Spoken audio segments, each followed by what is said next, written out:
শুধু রাসেল ভাইপা কেন, অন্য যে কোনো বিষধর প্রাণীর দংশন থেকে অথবা দংশন করে ফেললে তার বিষক্রিয়া থেকে আল্লাহ রাব্বুল আলামিন হেফাজত করবেন। আল্লাহ তাআলা ওয়া নুসাল্লি আলা রাসূলিহিল কারীম, আম্মা বাদ।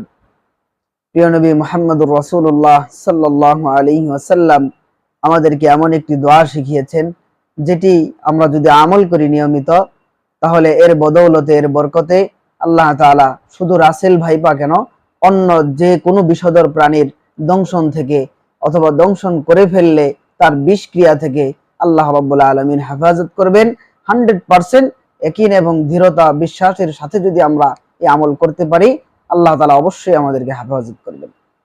সহিহ মুসলিম শরীফের মধ্যে 2708 নং হাদিসে বর্ণিত হয়েছে, রাসূলুল্লাহ সাল্লাল্লাহু আলাইহি ওয়াসাল্লাম ইরশাদ করেন, মান নাযালা মানজিলান, যে ব্যক্তি কোথাও যায় বা কোথাও অবস্থান করে, কোথাও বসে বা কোথাও যায়, অবস্থান করে, কিছুক্ষণ থাকে, সুম্মা ক্বালা, অতঃপর সেখানে যাওয়ার পরে সে বলে, আউযু বিকালিমাতিল্লাহি তাম্মাতি মিন শাররি মা খালাক, আমি আবার বলছি, আউযু বিকালিমাতিল্লাহি তাম্মাতি মিন শাররি মা খালাক।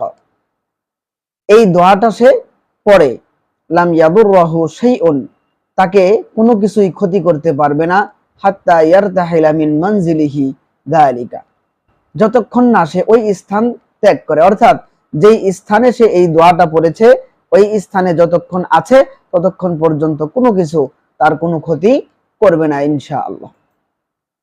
এবং এই বিষয়টি জামে আত-তিরমিজিতে, মুসলিম শরীফের আরো একাধিক বর্ণনার মধ্যেও এসেছে, জামে আত-তিরমিজিতেই আরেকটু বিস্তারিত এসেছে এই বিষয়ে। এই হাদিসটাই রাসূল সাল্লাল্লাহু আলাইহি ওয়াসাল্লাম বলেন, তিরমিজি শরীফের 3604 নং হাদিস, হযরতে আবু হুরায়রা রাদিয়াল্লাহু তাআলা আনহু থেকে বর্ণিত, রাসূল করিম সাল্লাল্লাহু আলাইহি ওয়াসাল্লাম ইরশাদ করেন, মান ক্বালা হিনা ইউমসি, যে ব্যক্তি সন্ধ্যায় বলে, অর্থাৎ মাগরিবের নামাজের পর পড়ে, সালাসা মাররাতিন, 3 বার, অর্থাৎ যে ব্যক্তি মাগরিবের পর 3 বার পড়ে, কি পড়ে, আউযু বিকালিমাতিল্লাহি তাম্মাতি মিন শাররি মা খালাক, এই দোয়াটা পড়ে, লাম ইয়াদুররাহু হুমাতু তিলকাল লাইলা, তাহলে ওই রাতের কোনো বিষধর প্রাণী, বিষধর কোনো কিছু, অথবা যদি তাকে দংশন করে ফেলে, তার দংশনের কারণেও তার বিষ, কোনো বিষধর প্রাণীর বিষ তাকে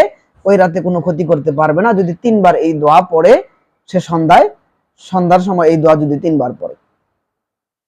এবং বর্ণনাকারী বলেন, ক্বালা সুহাইলুন, তিনি হাদিসের একজন রাবী, তিনি বলেন যে ফাকানা আহলুনা তাআল্লামুহা, অতএব আমাদের পরিবারের লোকজন এই দোয়াটা মুখস্থ করতেন, শিখে নিতেন। ফাকানু ইয়াকুলুনাহা কুল্লা লাইলাতিন, প্রত্যেক রাত্রেই তারা কি করতেন, এই দোয়া পড়তেন, 3 বার করে আমল করতেন সন্ধ্যায়।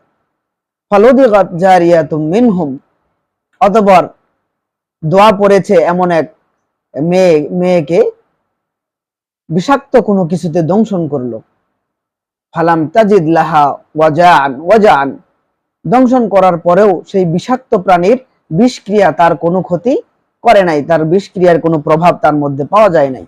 যা হাদিসে রাসূল সাল্লাল্লাহু আলাইহি ওয়াসাল্লাম যে সুসংবাদ দিয়েছেন সেটার বাস্তবায়নই হয়েছে, বিশ্বাসের সাথে এই আমল করার কারণে। আল্লাহ তাআলা এই বিপদের এই মুহূর্তে আতঙ্কগ্রস্ত না হয়ে আমাদেরকেও সুন্নাহসম্মত মাসনুন দোয়াগুলোর উপরে নিয়মিত আমল করার তৌফিক দান করেন। বিশেষ করে সকাল সন্ধ্যার যতগুলো মাসনুনাত আছে, মাসনুন সুন্নাহসম্মত দোয়া আছে, এগুলোর উপর আমলের তৌফিক দান করেন। এগুলোর দ্বারা বান্দা একটা বেষ্টনীর মধ্যে থাকে, আল্লাহর রহমতের বেষ্টনীর মধ্যে থাকে। আল্লাহ তাআলা আমাদেরকে তৌফিক দান করেন। আসসালামু আলাইকুম ওয়া রাহমাতুল্লাহ।